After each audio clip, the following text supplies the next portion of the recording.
morning, all of you.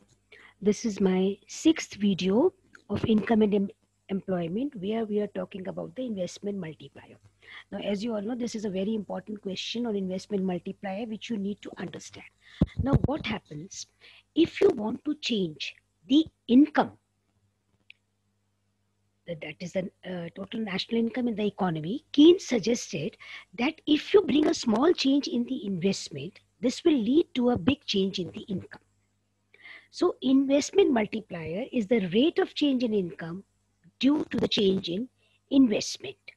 Now this is denoted by K, where K is the multiplier, and this is equal to delta Y upon delta I. Now delta Y, if you do the solution of this, delta K is equal to delta Y upon I. How do we get to this value? Is we start with the equation that AD is equal to Y is equal to C plus I. Then if there is a change in income of delta Y, then what happens is that the consumption also changes by delta C and the investment also changes by delta I. So we divide the whole equation, delta Y is equal to delta C plus delta I by delta Y. So you get 1 is equal to delta C upon delta Y plus delta I upon delta Y. But delta C upon delta Y is what? MPC. तो उसकी जगह आपकी MPC की value आ जाती है. फिर उसके बाद हम MPC की जगह जो है क्या लिख सकते हैं? 1 माइनस MPS. तो ये आपका आ जाता है 1 माइनस MPS, और आपकी इक्वेशन जो बन जाती है वो हो जाती है delta Y is equal to K times delta I, where K is called as the investment multiplier. तो अगर आपको जो है नेशनल इनकम बढ़ानी है या कम करनी है, दोनों केस में जब कम करनी होती है तो उसे हम रिवर्सल मल्टीप्लायर, इन्वेस्टमेंट मल्टीप्लायर कहते हैं. तो उस केस में क्या है, अगर आप इन्वेस्टमेंट थोड़ा सा यूज करोगे, थोड़े इन्वेस्टमेंट में चेंज से आपकी नेशनल इनकम जो है वो बहुत ज्यादा चेंज आ जाता है. To understand that, let us start with the explanation. Now what is happening, investment में इंक्रीज हुआ तो आपकी इनकम बढ़ेगी, इनकम बढ़ेगी तो कंजम्पशन एक्सपेंडिचर बढ़ेगा. अब ये पूरी मल्टीप्लायर की जो सारी थ्योरी है, इसमें एक चीज पे बेस्ड है जिसे हम कहते हैं एजम्पशन, जिसका मतलब ये है कि एक का कंजम्पशन जो है वो दूसरे की इनकम लिखता है. यानी one man's consumption is another man's income. तो अगर कंजम्पशन बढ़ेगा तो इनकम बढ़ेगी, and this process continues till change in consumption becomes zero. अब इसको एक्सप्लेन करने के लिए हम एक एग्जांपल लेकर के चलते हैं. सबसे पहले आप एक बात ये समझो, if there is a higher MPC means people will spend more proportion of their income on consumption, and when they spend more proportion of their income on consumption, the value of multiplier will be more. Whereas if there is low MPC, people will spend less. When they will spend less, then what will happen? The value of multiplier will be less. So this means that the value of multiplier totally depends upon the value of the MPC. ठीक है. अब इसके बाद हम इसको एक graphical उससे data schedule से एक्सप्लेन करते हैं. हम ये मान के चलते हैं कि हमारे पास इन्वेस्टमेंट, जो चेंज इन इन्वेस्टमेंट यानी डेल्टा आई जो है वो 100 है, और हम MPC कांस्टेंट है पूरी इकोनॉमी के लिए. अब हम इसको जो है एक्सप्लेन करने के लिए करते हैं. तो हम ये एक्सप्लेन करते हैं, लेट अस सपोजिंग यहाँ पे आपका चेंज इन इन्वेस्टमेंट आया. Change in investment leads to change in income, यानी अगर 100 का इन्वेस्टमेंट आया है तो हमारी इनकम भी 100 से चेंज हो जाएगी. ठीक है. अब क्योंकि MPC 0.5 है, तो इस 100 में से 0.5% जो है वो कंजम्पशन होगा, और बाकी जो बचेगा वो आपका वो सेविंग हो जाएगा. ठीक है.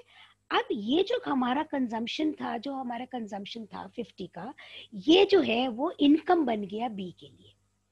अब जब वो B के लिए इनकम बना तो B की change in delta Y B का कितना हो गया? 50 हो गया. इसका MPC 0.5 है, यानी 25 जो है वो कंजम्पशन हुआ और 25 उसका सेव हुआ. फिर ये जो चेंज इन कंजम्पशन था, ये B कैसे बनता है? सपोजिंग, जैसे आप इसको दोबारा मैं एक्सप्लेन करती हूँ. जैसे अगर जो है चेंज इन कंजम्पशन, ए की इनकम बढ़ी तो उसने 50 का जो है खरीदना 100 रुपए से बढ़ी, उसने 50 रुपए का कंजम्पशन बढ़ाया, उसने 50 रुपए का सामान खरीदा B से, तो B की इनकम बढ़ गई 50 रुपए से. अब क्योंकि एमपीसी 0.5 है, जो उसकी इनकम बढ़ी डेल्टा वाई कितनी हो गई, 50 हो गई, उसका 0.5 यानी 25 रुपए का वो कंजम्पशन उसका बढ़ेगा, और सेविंग्स उसकी जो है वो 25 रुपए की हो जाएगी। तो ये जो बी का जो कंजम्पशन है, बी ने सामान किससे खरीदा, सी से खरीदा, तो सी की इनकम कितने से बढ़ गई, 25 से बढ़ गई। अब एमपीसी यानी जो 25 से उसकी इनकम बढ़ी है, वो उसका 12.5 ₹12.5 का वो कंजम्पशन करेगा और ₹12.5 वो सेव करेगा। ठीक है। अब सी का जब सी ने 12.5 का कंजम्पशन किया, तो उसने कहाँ से सामान खरीदा, डी से खरीदा, यानी डी की इनकम कितने से बढ़ी, 12.5 से बढ़ी। अब अगर उसकी इनकम 12.5 से बढ़ी है तो 50% उसका कंजम्पशन है, यानी 6.25 उसका कंजम्पशन हुआ और 6.25 उसकी सेविंग हो गई। ये जो प्रोसेस है ये चलता रहता है। कब तक चलता है, जो आपका चेंज इन इन्वेस्टमेंट था वो सारा का सारा आपका जो है कंजम्पशन हो गया और चेंज इन सेविंग हो गया। ठीक है, यानी इन्वेस्टमेंट हुआ 100 का और इनकम आपकी जो है वो बढ़ गई 200 की। इस प्रोसेस को हम कहते हैं आपका investment multiplier.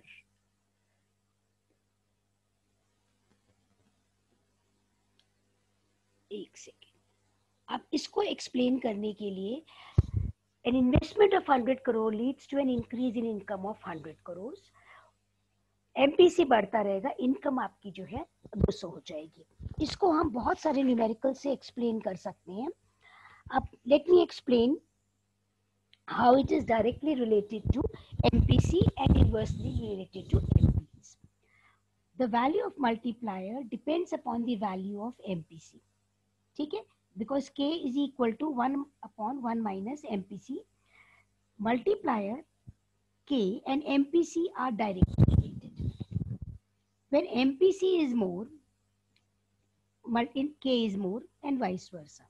Whereas a higher MPC means the lower value of the multiplier and vice versa. You can take an example and explain this question. Now, what are the maximum and minimum values of the multiplier? If we use the equation, we had the equation K is equal to 1 minus MPC, ये वाली जो equation है. Let us take the value of MPC. MPC की दो extremes value हो सकती है 0 या 1. अब अगर इसकी वैल्यू है, अगर हम MPC की वैल्यू लेते हैं 1, अगर ये 1 हो जाएगा तो 1/1 माइनस 0, 1 माइनस 1 0 हो गया, 1/1 माइनस 1 यानी K की वैल्यू हो जाएगी, मैक्सिमम वैल्यू K की हो जाएगी। अगर हम मिनिमम वैल्यू लेकर के चलते हैं, एमपीसी हम अगर 0 लेकर के चलते हैं, तो आपका ये 1/1 माइनस 1, तो K की वैल्यू आ जाएगी 1। Hence the minimum and the maximum value and the minimum value are infinity and 1। Maximum value है इन्फिनिटी की और मिनिमम वैल्यू है आपकी 1।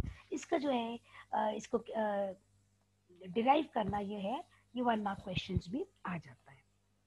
अब फ्लो चार्ट के हिसाब से देखो, सेम वैल्यूज को अगर आप फ्लो चार्ट के हिसाब से एक्सप्लेन करोगे तो आपको ये ज्यादा इजीली समझ आ जाएगा। अब सपोजिंग ये है हमारा ग्राफिक रिप्रेजेंटेशन।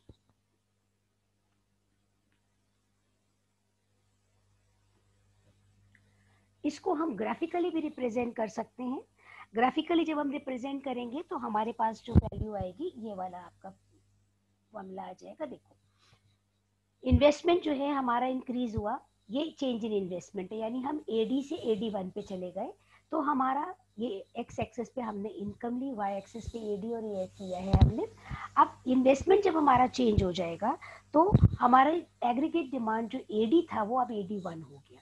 इससे क्या हुआ, हमारा इक्विलिब्रियम इस पॉइंट से इस पॉइंट पे शिफ्ट हो गया, यानी करस्पॉन्डिंग परपेंडिकुलर्स हमने डाले तो एम और M1 हमारा चेंज आ गया।